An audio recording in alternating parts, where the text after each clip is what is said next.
How's it going, Jets fans? My name is Alex with my co-host here, Ryan Moran. Welcome to Fireside Jets. Day 5 of training camp. The pads came on today. We're ready to see some position battles, ready to see some physicality, aggressiveness, and some hitting and some live action because this is what's going to get us ready for the regular season and some great takeaways today. Obviously, everyone's trying to get better. Robert Saleh had some thoughts. Definitely some progress being seen. And, Zach Wilson, didn't have the best day in the red zone drill to end the day, but he had some really nice throws. One to Elijah Moore that was absolutely gorgeous. Would have been a huge touchdown pass. But the defense did stand out, and Robert Saleh said they were on fire and playing lights out. You love to see that. I don't think that's any indication the offense wasn't playing well. I think it was more indication the defense was playing amazing, which I'm sure as a Jets fan you would love to hear. Before we dive into the good stuff, Ryan, how are you doing today, my friend? I'm doing great, Alex. Like you said, the first padded practice today. So getting closer and closer to, actual football being played, the physicality, really getting an idea on where guys stand. And obviously the highlight of the day, like you said, was Zach Wilson's early on in practice, the big 70-yard touchdown out of the pocket to Elijah Moore. Beautiful deep ball that was thrown and well caught by Elijah. On the injury front, still no George Fenton, 11 on 11s. Jeremy Ruckert and Tevin Coleman still working to the side. Saleh did say after practice he's hopeful that Tevin Coleman's back this week. Quan Alexander made his impact felt in his first practice. He spoke on the familiarity with the scheme, Saleh liking what the Jets built this offseason as to reasons why he wanted to sign with the Jets. You heard Saleh say in his post-practice presser that with Quan making an immediate impact, it comes down to just the shape he's in, which they said he's in great shape, just the smarts, the intelligence, the instincts that he has. And I think Quan is definitely a guy who can make an immediate impact. It seemed like he was plugging the run a little bit today, making some plays. And, before I get back to you here, I think the last takeaway I had is once again, just the offensive tackle depth, which has been a concern, I think really showed up today. Obviously, I said still no George Fant in 11 on 11 work. And it sounded like Carl Lawson was having a productive day getting to the quarterback. And it really impacted the time that Zach had to work with. Yeah, I'd imagine so. When you have Connor McDermott or Adoga out there, over George Fant, like that's a huge difference. And, this is definitely a concern because you want Fant to be out there getting that chemistry with Laken Tomlinson and Zach Wilson, just getting more comfortable, with his left tackle situated. We have plenty of time here, right? Like he'll be back in a couple days. Hopefully we'll, make some appearances during the preseason and then be ready for the regular season. He's a veteran. He knows what it takes. He knows how to prepare and be ready for live action. So I'm not overly worried about this. Having a year already in this system is definitely a huge benefit for fans. And then, you mentioned Quan Alexander, good first practice. Saleh did mention he is in great shape, as you said.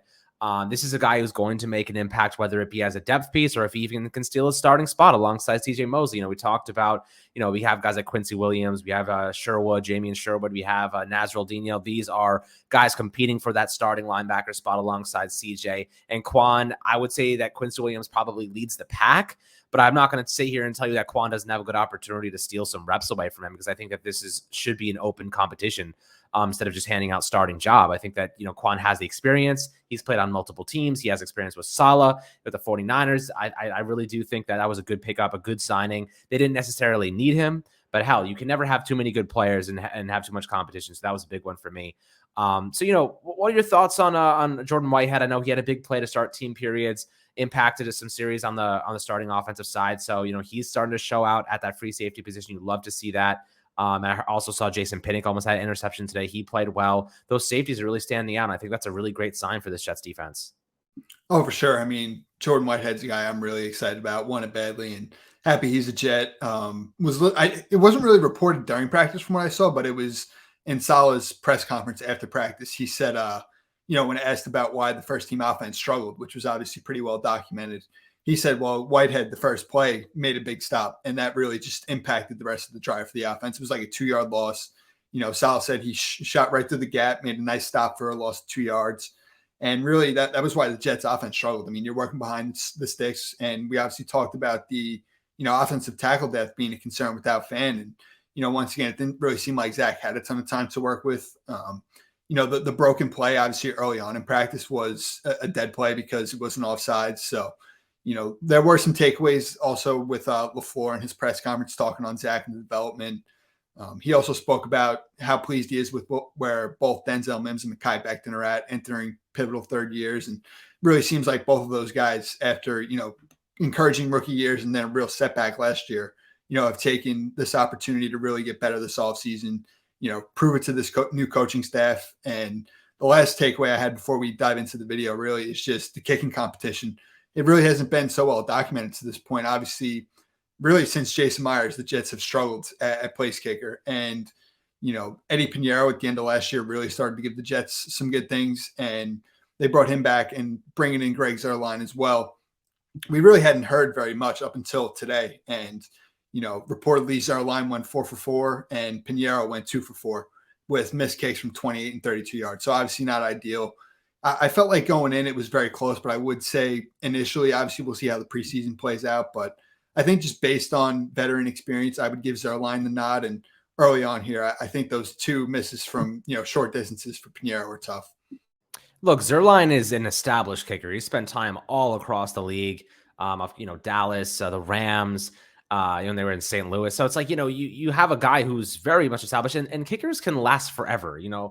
Like Sebastian Janikowski was almost in a wheelchair by the time he freaking retired. So it's like Zuerlein definitely can come in here and make a significant impact. Pinheiro's a little bit younger, obviously, but has had his fair share of struggles. I would personally go with Zuerlein, knowing that he has the experience in big moments, and he's been looking good in practice. So, why not continue rolling with him? So that's kind of my perspective on that. But let's take a look at some clips here. We have a couple to show you guys, and of course, the big one from Elijah Moore or rather Zach Wilson to Elijah Moore right here off the bat. So we'll take a look at this. I mean, Zach Wilson, just by the way, this freaking, look, Zach That's Wilson, this throw, this is just stupendous throw. I mean, across his body, reset. I like how he resets his feet and doesn't try to go while his body's still in motion. He resets his feet, which I think is a little bit of progress for him in terms of getting the ball accurately downfield. Sometimes he would just throw across his body, but he resets his feet, gets his body facing the direction he wants to be facing, and launches this thing like 60 yards, man. Elijah Moore is tracking that like he's an outfielder. That's beautiful, which is another reason why I will absolutely be drafting Elijah Moore in my fantasy football team, because he is going to be downfield a lot, and no one is going to be covering this man because he somehow finds space in the secondary. So, great throw from Zach Wilson. That's one of the things that really gets you excited about him, because he has that just God-given talent that you just don't see in many players there. What does that make you feel like just watching him make that type of toss ahead of the season? For sure. I think Zach Wilson to Elijah Moore is a connection all Jet fans want to see and get happy about. Both of these guys going into their second year as core players and expected leaders of this offense. And I saw some people saying this throw is actually similar to the one he made at his pro day, the big splashy throw where he's moving to his left and kind of throws it across his body like that. Perfectly placed. You see just the arm angles, the arm strength. Elijah's just a very natural catcher of the football. And look, hopefully we see a lot of these types of big plays between these two this season. Who is number 29 right there? Lamarcus Joyner. Okay, I was going to say he is. You just cannot let Elijah Moore that open in the backfield, right? As a veteran, you'd expect him. Maybe they're playing. He's dropping into kind of intermediate coverage there, but Elijah Moore getting past him. I don't even know how you let this guy run right by you. There's two defenders in tow. Like, he just was freaking beast. I can't wait to see him play this year. He's going to be such an animal. And then, some other clips, just basic stuff, saying, hey, what's up? Robert Saleh did speak about Jermaine Johnson, said a lot about him today in terms of, they've really liked what he's done so far. He is raw in some areas, but he's going to make an impact for this Jets defense, a guy that's going to probably be a good run stuffer immediately. But again, he's a little bit raw as a pass rusher, but he's got all the tangible qualities. He just needs a little bit of time to get them under his belt and some experience just to understand the next game and the power and the strength and experience of NFL offensive tackles. It's not an easy transition to make, but Jermaine Johnson, a little bit older, 24 years old as a rookie, has the physical side of things kind of built out already, which is good.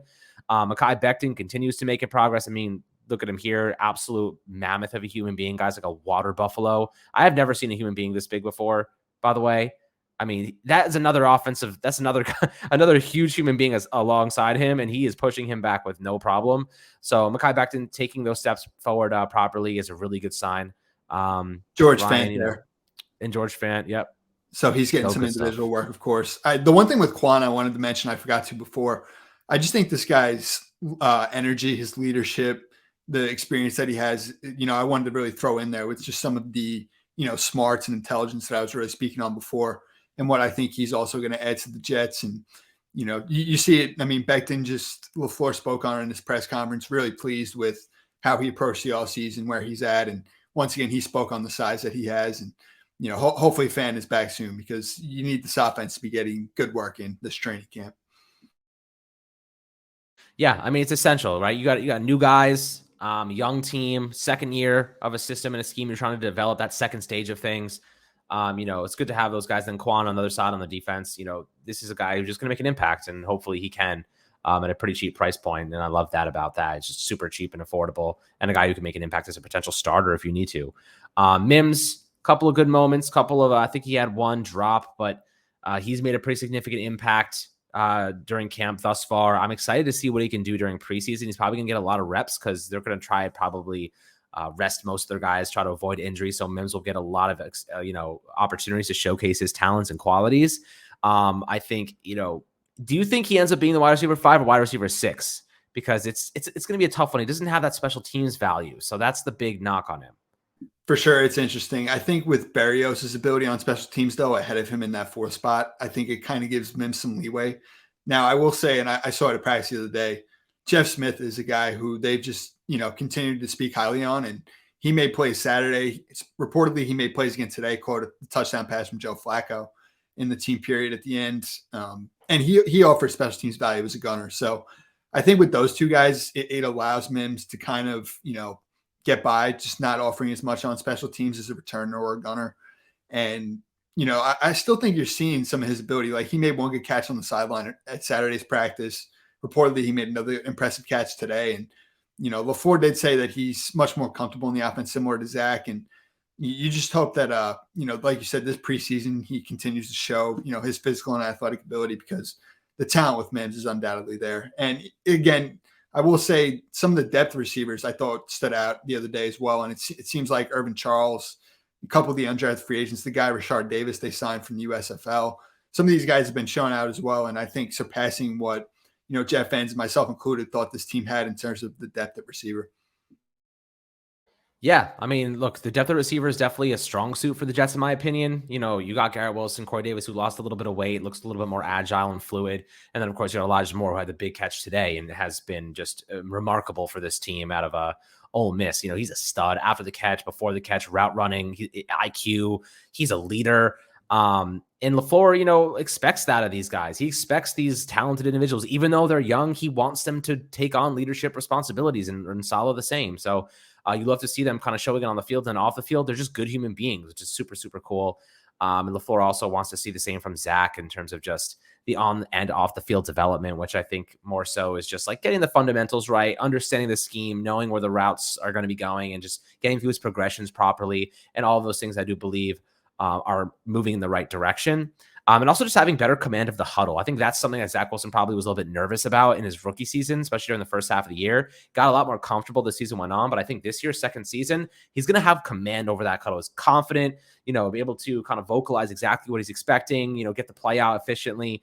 And people are going to hear that in his voice, that confidence, and that'll go a long way in terms of his players kind of believing in him and working hard and making sure that they put their best foot forward. So I'm excited to see that. Any other takeaways you have from today's practice? I think there was a couple other things that went on, but is there anything that stood out to you?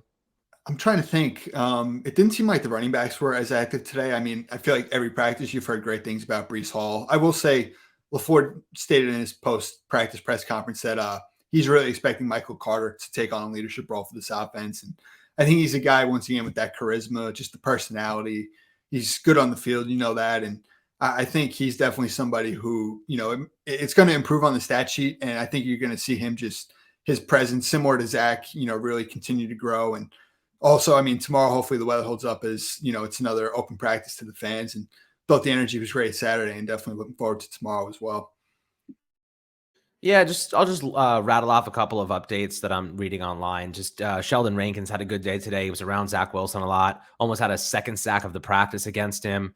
So that's a good sign for Sheldon Rankins, who's been a little bit inconsistent in the past. Offense kind of struggled at the end of practice in the red zone drills, but can't win them all. What else is going on? So Robert Saleh said on the offensive tackle depth behind Fant and Becton, we like where we're at. I don't agree.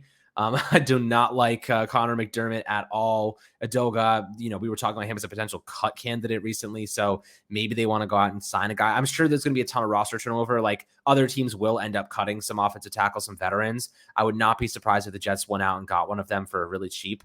This is the exact quote on Jermaine Johnson I mentioned before. He's got all the athleticism in the world, but essentially he's got a long way to go, but we like where he's at. And then another little injury update. Running back Tevin Coleman should be back this week, which is a really good sign for the Jets. So a lot of good stuff. Michael Carter II on Sauce Gardner. He's built for it. He's not afraid to be wrong, and he learns from his mistakes. He's going to be a special for sure. The corners are young, aggressive, hungry. You talked about this morning in an article, Bryce Huff, maybe stealing some snaps away at corner, maybe easing the transition in for some of these youngsters. So that might be an interesting thing the Jets try to do early in the season as they kind of just get this defense situated and make sure everyone's kind of on the same page. But I'm excited, man. Pads on, a lot going on. Aggressive, physical. Quan Alexander had a big hit today against Ty Johnson at the goal line. This is great stuff. This is great stuff. The Jets are making progress. That's all we can hope for, my friends. And I hope you guys enjoyed this episode of Fireside Jets. Take a look at today's takeaways and updates. As always, got you guys covered on the daily. So make sure to like and subscribe as always, and we'll catch you guys on the next episode.